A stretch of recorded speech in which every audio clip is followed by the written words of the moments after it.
Hey guys, it's Carl here, and I wanted to shoot a quick little video here to kind of help you get the most out of your practice session and what I feel is the most important thing that you can do to learn new material or pretty much anything musically or pretty much anything in your life faster. Now, before I do that, please subscribe to the channel if you haven't already, or also click that ring that little bell so they'll actually let you know when I release a new video. And please go to my website, guitarlessons365.com. Supporting me there as a premium member and like joining my academy, which gives you access to my academy, helps me do all this stuff on YouTube, and you get all of my guitar courses too. So let's get back to the question at hand. I get a lot of people who ask me to help them develop practice routines when they join my academy. That's one of the things that I help people do.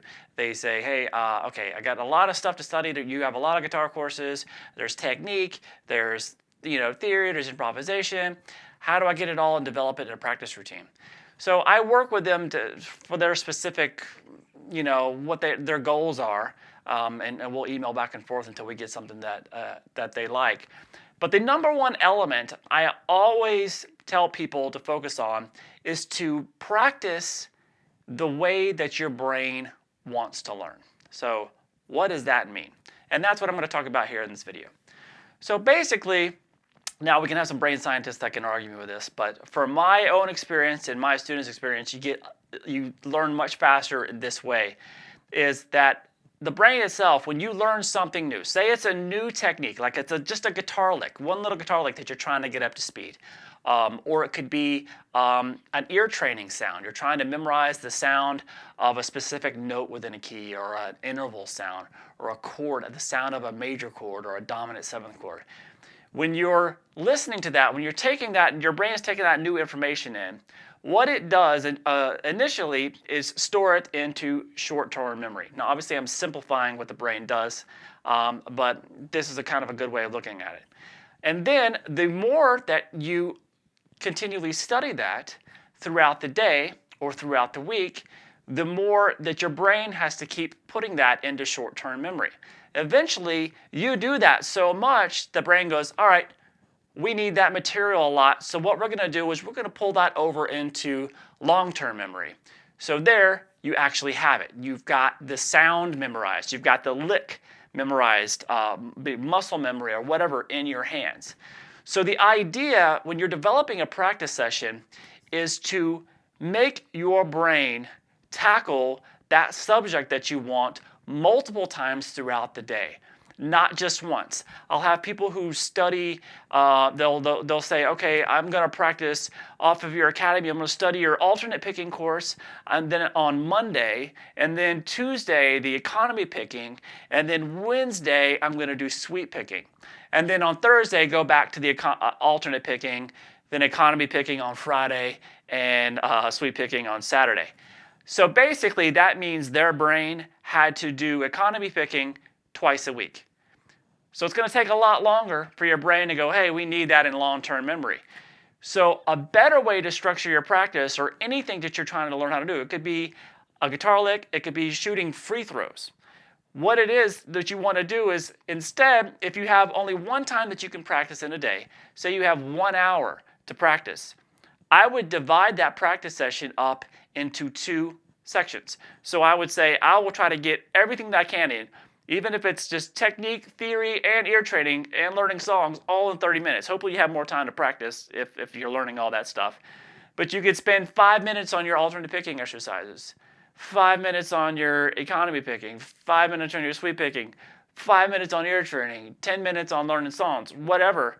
And then repeat that in the next 30-minute block. So now your brain has to recall the technique that you were practicing 30 minutes before. So it tricks your brain into thinking we need this more often. You've left it, you've said you haven't worked on it in 25 minutes, half an hour or so, then you go back to it.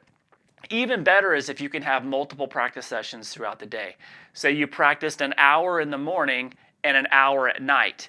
So you practice, you organize your technique studies and everything, ear training and all that stuff, theory, visualization, learning your scale forms, cross that. You do all that in one practice session. Then do the exact same practice session at the end of the day. What that is going to do is if you do that every day, instead of now taking that technique and learning it, your brain having to memorize it twice a week, it's doing it 14 times a week if you do it every day. So therefore, your brain a lot sooner is going to go, we need that information a lot, so let's just put it into long-term memory. When I started doing this in my practice routine and making sure that I was hitting all the new stuff multiple times a day, I started to memorize this stuff and everything from technique to ear training to anything. So I started putting my students at it. So when I design a practice routine, that's how I do it. You want to take the same exact thing and hit it, if you can do 2 or 3 times a day, the same thing, you'll see that your brain will start to memorize that much quicker, and you're going to learn it. And as soon as it gets into long-term memory, you've got it licked. You don't have to practice it every day. I don't practice all this technique and stuff every day. My brain has it in long-term memory. I can just I can not do it for a month, and then I can pick it up and I can still play it. It's because I did it enough and enough times that my brain said, you know what? This is kind of part of what you are, what you do. So here, we're just going to keep this for good. So that is my number 1 tip of how to organize your practice to get the most out of it. I want you to try it. If you have your own tips of how to organize a practice, please leave it in the comments.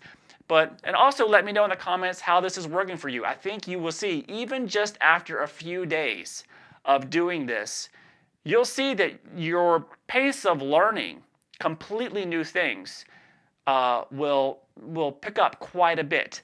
I've had a lot of success with it myself, and I've seen my students especially really get a lot out of it. It makes a lot of sense in the end, but it's usually we just don't practice that way. We have one thing that we practice, and we do it 1 time a day, tops. If we can start ramping that up, you're going to progress much, much faster. All right, so please go to my website, guitarlessons365.com. Check out the Guitar Academy. It's got all my guitar courses.